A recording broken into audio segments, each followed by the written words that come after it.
America చరిత్రలో మరో వివాదాస్పద అధ్యాయం మొదలైంది. అధ్యక్షుడు డొనాల్డ్ ట్రంప్ కాంగ్రెస్కి రాసిన ఒక లేఖ ఇప్పుడు దేశవ్యాప్తంగా పెను తుఫానుగా మారింది. ఫిబ్రవరి 28న ఇరాన్తో మొదలైనటువంటి యుద్ధం ఈ మధ్యలోనే అధికారికంగా ముగిసిందని ఆయన ప్రకటించారు. కానీ ఇది నిజంగా శాంతి దిశగా వేసిన అడుగా లేక పవర్స్ యాక్ట్ అనే చట్టమైనటువంటి సంఖ్యల నుండి తప్పించుకోవడానిక అనే వ్యూహమా అనేది కూడా అర్థం కావడం లేదు. వాషింగ్టన్ నడిబొడ్డున ఉన్న డెమోక్రట్లు దీనిని పచ్చి అబద్ధమని కొట్టిపారేస్తున్నారు.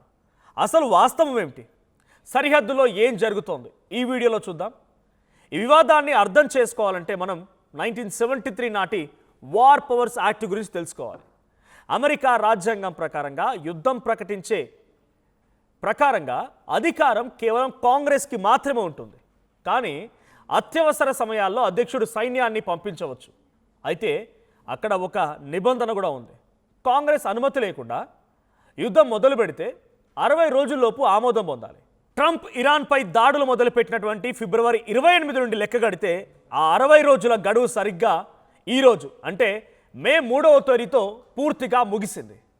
ఒకవేళ కాంగ్రెస్ అనుమతి ఇవ్వకపోతే అధ్యక్షుడు తన సైన్యాన్ని వెనక్కి పిలిపించాలి. కానీ ట్రంప్ ఇక్కడ ఒక తెలివైన ఎత్తుగడ వేశారు. యుద్ధమే ముగిసింది, ఇక అనుమతి ఎందుకన్నది ఆయన వాదన. అయితే ప్రభుత్వం చెబుతున్నటువంటి మాటలకు సరిహద్దులో కనిపిస్తున్న దృశ్యాలకి ఏమాత్రం కూడా పొంతం లేకుండా పోతోంది.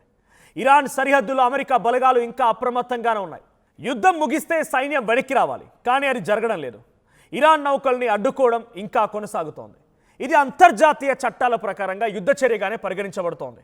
అయితే ఏప్రిల్ 19న కూడా అమెరికా నౌకాదళం ఒక ఇరాన్ నౌకపై కాల్పులు జరిపిన ఘటన వెలుగులోకి వచ్చింది. మరి ఏప్రిల్ 7 నుండి అమల్లో ఉన్నటువంటి సీజ్ ఫైర్ శాశ్వత శాంతి సంకేతమా లేక కేవలం వ్యూహాత్మక విరామమా అన్నది ప్రశ్నార్థకం. ఇక సెనేటర్ చక్ షమర్, టీమ్ కేన్ వంటి సీనియర్ నాయకులు ట్రంప్ ప్రకటనని తీవ్రంగా ఖండించారు. ఇది కాంగ్రెస్ను తప్పుదో పట్టించడమే కాదు, రాజ్యాంగాన్ని అవమానించడమని వారు గర్జిస్తున్నారు. యుద్ధం ఇంకా కొనసాగుతుందని, అమెరికా సైనికులు ప్రాణాలు ప్రమాదంలో ఉన్నాయని వారు ఆందోళన వ్యక్తం చేస్తున్నారు. మరోవైపు ట్రంప్ తనదైన శైలిలో స్పందిస్తూ అసలు వార్ పవర్స్ యాక్ట్ అనేది అధ్యక్షుడి అధికారులను హరించే రాజ్యాంగ విరుద్ధమైన చట్టమని కొట్టిపారేస్తున్నారు. ఇది కేవలం ఇద్దరు దేశాల మధ్య పోరాటం మాత్రమే కాదు, అమెరికాలోని ఎగ్జిక్యూటివ్ లెజిస్లేచర్ వ్యవస్థల మధ్య జరుగుతున్న ఆధిపత్య పోరుగా కూడా ఉంది. ఒక అధ్యక్షుడు తన అధికారాన్ని కాపాడుకోవడానికి యుద్ధం ముగిసిందని అబద్ధం చెప్పగలరా? ఒకవేళ కాంగ్రెస్ దీన్ని సవాల్ చేస్తే సుప్రీంకోర్టు జోక్యం చేసుకోవాల్సి ఉంటుంది. మే 1వ తేదీన ట్రంప్ పంపినటువంటి ఆ లేఖ శాంతిని తెస్తుందో లేదో తెలియదు, కానీ అమెరికా రాజకీయాల్లో మాత్రం ఒక పెద్ద భూకంపాన్ని సృష్టిస్తోంది. రాబోయే రోజుల్లో ఇరాన్ సరిహద్దుల్లో తుపాకులు శాంతిస్తాయా లేక వాషింగ్టన్ వీధిలో చట్టపరమైన యుద్ధం మొదలవుతుందా? ఏం జరుగుతుందో చూడాలి.